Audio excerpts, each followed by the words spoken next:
me growing up in Joliet, Illinois for a short while. But just, you know, realizing that you have the option, you have a choice, you have the opportunity to go beyond your comfort zone. And sharing with people, you'll realize, again, that there are far more things we share in common than we do not. So the sharing of information is very, very important. Sharon, no, that was lead by example. Oh, okay. All in the lead by example.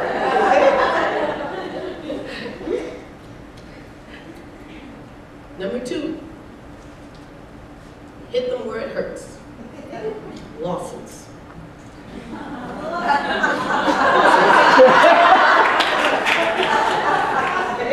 Susan's been dying to hear someone say that for weeks now. It's unfortunate, but it's you know, there are pros and cons to everything.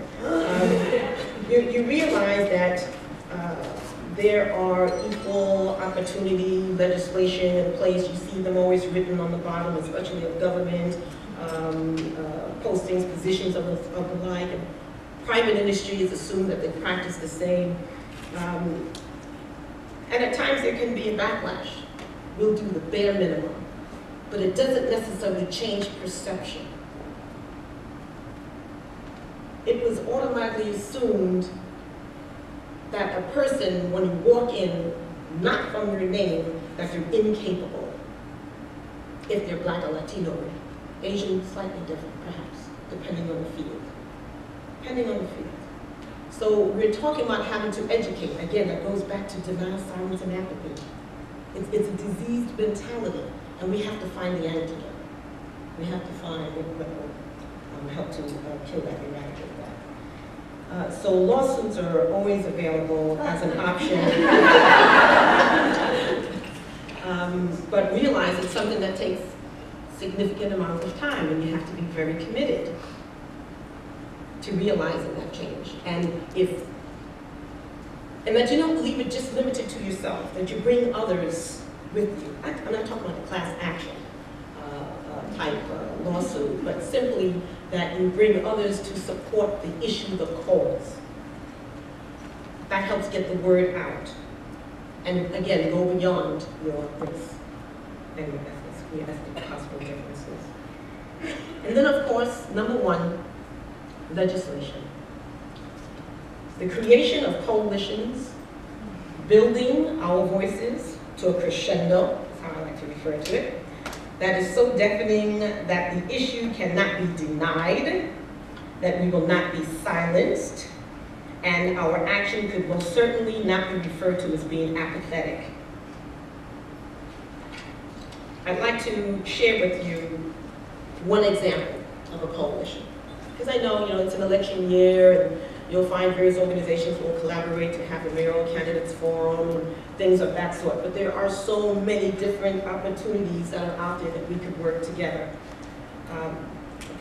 Prior to me referring to the Women's Agenda, there was an effort a couple of years ago when I was president of 100 Black Women, New York Coalition 100 Black Women, the founding chapter.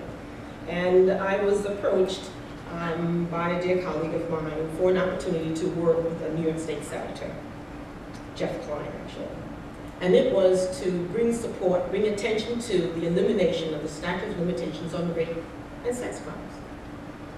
We couldn't find organizations that were interested in getting on whatever steps to participate in a public forum or having an issue a press release, or I couldn't understand why, because we were not connected in the way that we should have, or how we would have assumed. So I would hope that opportunities such as that we would do a better job. I don't know if everyone's affiliated with the 3 hosting, sponsoring organizations here, but through New York Women's Agenda, we have a coalition, Equal Pay Coalition NYC. It's a collaboration, it's a consortium of about 30-odd organizations, and we're all coming together for the purpose of addressing the issue of pay inequity. It's in response to growing concern, mounting evidence, and the continuing economic strains that are brought upon women and minorities because we are not paid fairly.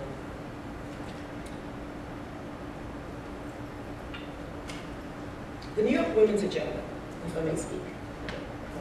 As I look at this list, Yeah. I do not see.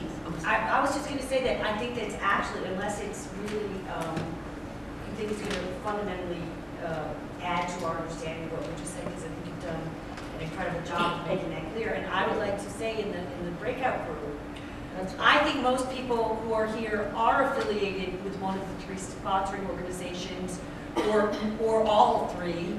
Many of you. Is there anybody here who has nothing to do with any of the three organizations? Oh, that's more than I thought. It's a good thing. You ladies Well, reached out. yeah. That's a good thing.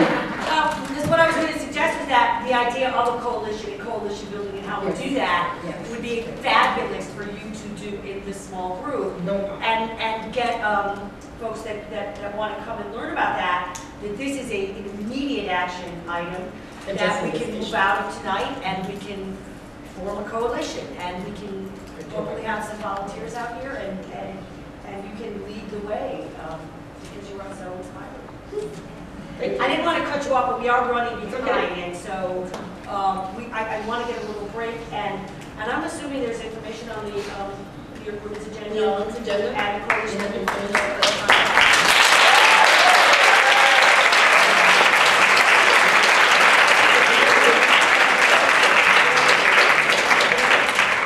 So I would like if we could just take 10 minutes, and it's an intermission, and a real 10 minutes as opposed to the extended intermissions that we usually do here, and come right back here so that we can do maybe an abbreviated Q&A now, so that we don't lose time on the small groups. Because I think we've heard a lot that to me is very